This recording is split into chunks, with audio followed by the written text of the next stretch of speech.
इस वीडियो में हम बात करेंगे 1993 की फिल्म 1-2-3 फ्रीज के बारे में, जो कहानी है विक्टोरीन नाम की एक लड़की की जो फ्रांस के एक शहर में अपने माता पिता के साथ रहती है। बचपन से ही विक्टोरीन पर कंट्रोल रखा गया था और एक अजीब सी जिंदगी जीने की वजह से वो अपने इमेजिनेशंस में इस तरह खोने लगी कि उसे असल दुनिया और सपनों में फर्क नजर आना बंद हो गया।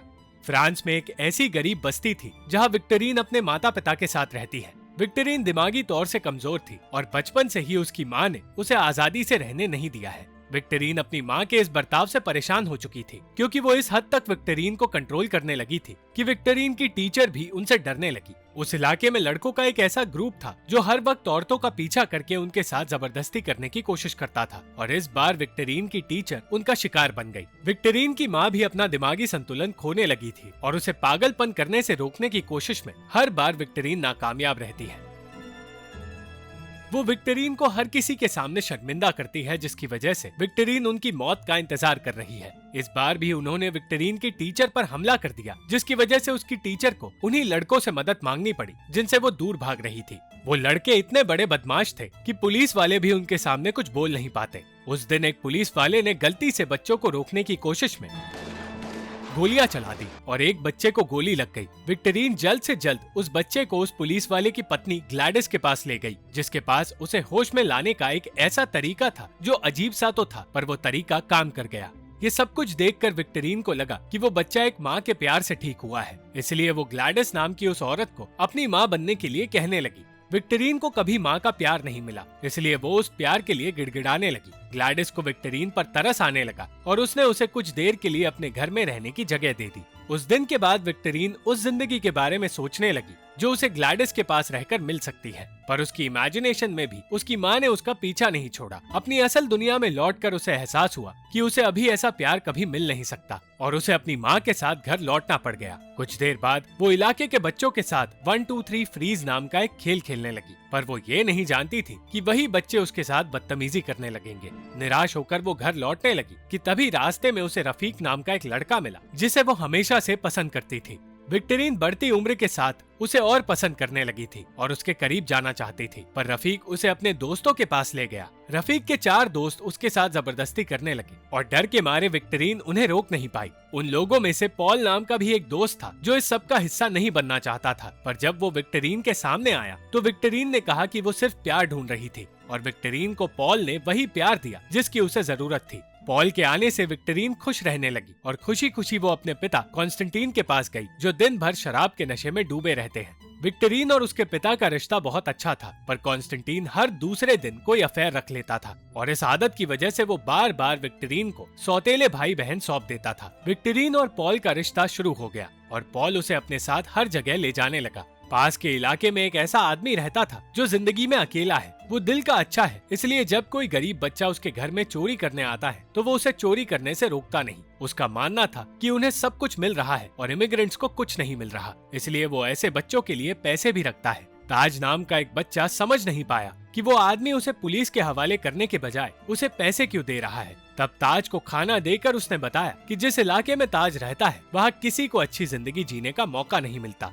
पर ताज जैसे बच्चे बेहतर इंसान बन सकते हैं। पॉल भी एक ऐसा ही चोर था और विक्टोरीन को लग रहा था कि उसे भी एक ऐसा ही आदमी मिलेगा, पर जब पॉल एक रईस आदमी के घर चोरी करने गया तो उस आदमी ने बंदूक दिखाकर उसकी तस्वीरें लेनी शुरू कर दी। वो आदमी अपनी पत्नी के साथ नकली चोरी की कहानी बना रहा था ताकि उसे उन चीजों के पैसे मिल जाए जो चोरी हुए ही नहीं,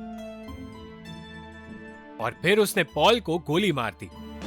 अचानक कॉन्स्टेंटीन को लगा कि उसकी बेटी खतरे में है और उसका डर सही था। विक्टोरीन पॉल को लेकर ग्लैडिस के पास गई ताकि वो उसे भी उसी तरह बचा ले जिस तरह उसने एक बच्चे को बचाया था, पर इससे पहले कि वो लोग ग्लैडिस के घर पहुंचते पॉल जमीन पर गिर गया और विक्टोरीन उसे बचा नहीं पाई। वक्त गुजरा और विक्टोरीन अब फिर से अकेली हो गई। वो रफीक और उसके दोस्तों से प्यार मांगने लगी, पर उसे कुछ नहीं मिला। इतना ही नहीं, उसका अपने पिता से रिश्ता भी खराब होने लगा, क्योंकि वो दिन रात बार में बैठे रहते हैं और घर लौट कर नहीं आते। पर वो ये नहीं जानती थी कि उसके पिता कभी कभार अपनी याददाश्त खो देते हैं। जैसे ही उनकी याददाश्त वापस आई, उन्होंने विक्टोरीन को मना लिया और वो दोनों एक दूसरे के साथ वक्त बिताने लगे। उस वक्त विक्टोरीन अपने इमेजिनेशन में गुम होने लगी और वो ये सोचने लगी कि वो पॉल को अपने पिता से मिलवा रही है। वो ये समझ नहीं पाई कि कॉन्स्टेंटीन उस वक्त भी होश में नहीं था और वो अपनी असल दुनिया में लौटने की कोशिश कर रहा था। पर जिस तरह वो अपने घर का रास्ता भूल जाता है, उसी तरह उसका दिमाग भी अपने रास्ते से भटक गया है। एक बार के लिए होश में आकर उसने विक्टरीन से बात तो की, पर उसका दिमाग फिर से भटक गया और वो फिर से किसी और के घर में चला गया। विक्टरीन बार के मालिक से नाराज थी क्योंकि उसी की वजह से कॉन्स्टेंटीन की ऐसी हालत हो गई है। ठीक उस वक्त वो आदमी वहाँ आया जिसने पॉल की जान ली थी। वो विक्टरीन के करीब आने की कोशिश करने लगा, पर विक्टरीन का ध्यान अपने पिता पर था। उसने उस आदमी से कह दिया कि जल्द ही वो कमजोर होने वाला है, वो समझ भी नहीं पाएगा कि उसका वजन क्यों कम हो रहा है और कोई भी उसका इलाज नहीं कर पाएगा। तब विक्टरीन उसके पास आएगी और उसे मारने की तैयारी करेगी, पर वो आदमी चाहकर भी अपने बिस्तर से बाहर नहीं आ पाएगा। कुछ ही महीनों बाद विक्टरीन ने पॉल का बदला ले लिया और उस आदमी को मार दिया। दिन पे दिन विक्टरीन के घर में बच्चे बढ़ते जा रहे थे और कॉन्स्टेंटीन उनमें से कई बच्चों को जानता तक नहीं था। कुछ बच्चे सिर्फ विक्टरीन के साथ रहने के लिए आए थे क्योंकि वो उन बच्चों को बेहतर महसूस करवाती है। पर जब वो खुद को बेहतर महसूस करवाने की कोशिश करती है तो वो अपने बचपन को याद करने लगती है और उसकी इमेजिनेशंस में जीने की आदत इस हद तक बढ़ गई कि वो असल दुनिया और सपनों की दुनिया को एक साथ जोड़ने लगी। वो ये समझ ही नहीं पाई कि वो असल दुनिया में है और उसने मॉरिस नाम के एक अनजान आदमी के साथ एक ट्रेन में बदतमीजी कर दी। मॉरिस उस रात विक्टरीन से प्यार करने लगा और जल्द ही उसने उससे शादी भी कर ली। विक्टरीन की दिमागी हालत बदतर होती गई और वो ऐसी चीजें इमेजिन करने लगी जो कभी हुई ही नहीं और इसी इमेजिनेशन के चलते उसने अपनी माँ की भी जान ले ली।